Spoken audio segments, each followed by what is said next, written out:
qual é a forma de a gente começar a entender Madhyamika, como é que a gente pode entender o caminho do meio, como essa forma técnica mesmo de compreender a realidade para sair do sofrimento, como isso se relaciona com tudo isso que o senhor está falando até aqui?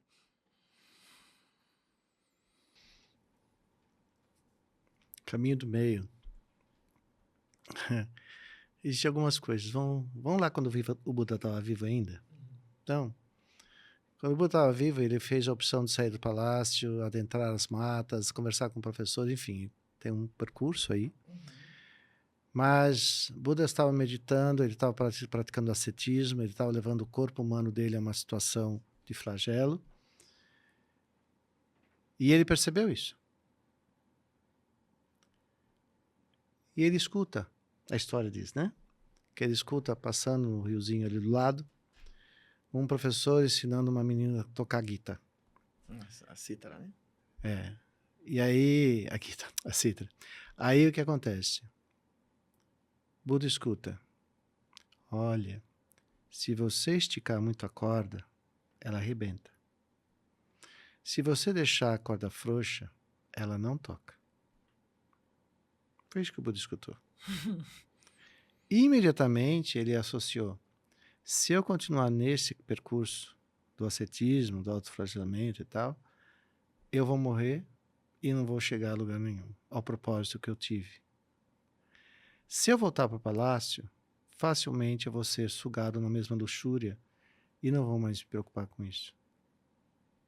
Então, naquele momento, o Buda decidiu que ele cuidaria do corpo dele, manter-se vivo, para que ele pudesse contemplar, meditar, enfim, buscar o que ele estava, o propósito dele ao sair do palácio. Então, isso foi a primeira coisa que a gente chama no caminho do meio. Ou seja, ficar livre dos extremos. Filosoficamente, a gente fala ficar livre do nihilismo e do eternalismo. Ok? Ou assim, aí não tem nada que eu possa fazer, ou alguém vai fazer por mim. Né? Basicamente. Filosoficamente falando, existe um texto de Drapa Gyaltsen. Na verdade, a origem desse texto é do próprio Manjushri, falando com Sakya Rimpo, quando ele tinha 12 anos de idade. Abstraiam os nomes, se vocês não acompanharam aqui. Tudo bem. E, muito bem. Aí, Sakya Rimpo estava em retiro, um menino de 12 anos de idade, e terminando esse retiro, que era um retiro sobre a sabedoria, ou seja, um retiro dedicado ao Manjushri, o Buda da sabedoria. E nisso, Manjushri aparece para ele.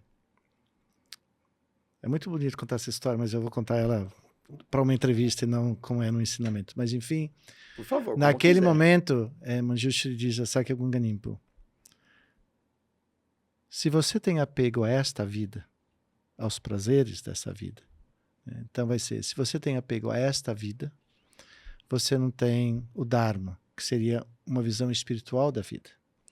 Se você tem apego aos prazeres dessa vida, você não tem a renúncia.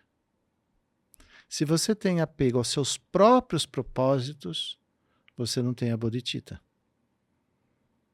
E sempre que o apego surgir, você não tem a visão última. 4 linhas. Ao contemplar cada uma dessas linhas, a gente vai cair nesta conversa. Então, se você entender mesmo, você se ilumina. Aí o que é? Como é que eu consigo trazer isso para a minha vida prática? Então, se a gente fala em termos de Madhyamika, talvez seja interessante falar sobre Citamatra. Porque a nossa confusão toda, que a gente já falou, não coloque objeto, compreenda que é uma dualidade, não é o outro, não terceirize.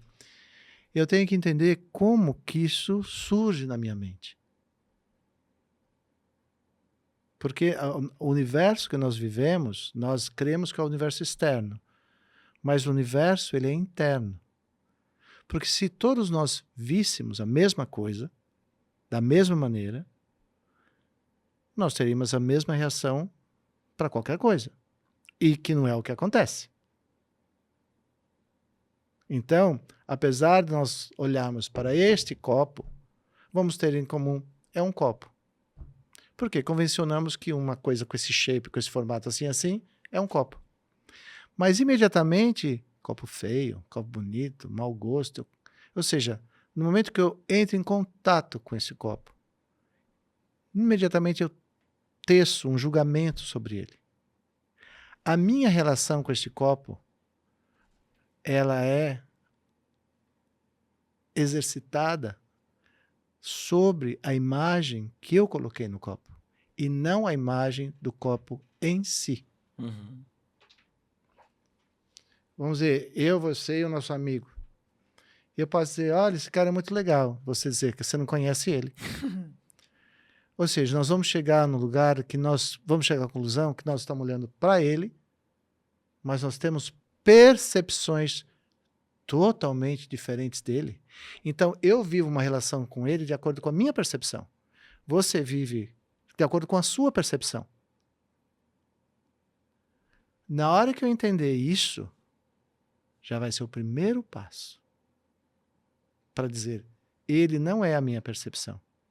Ele não é a sua percepção. Esse é o primeiro passo. Então, vindo lá do exemplo que eu falei, de que entender a interdependência, correto? O próximo exercício é olhar para essas pessoas e quando você começar a julgá-las, o que aquela percepção vai fazer?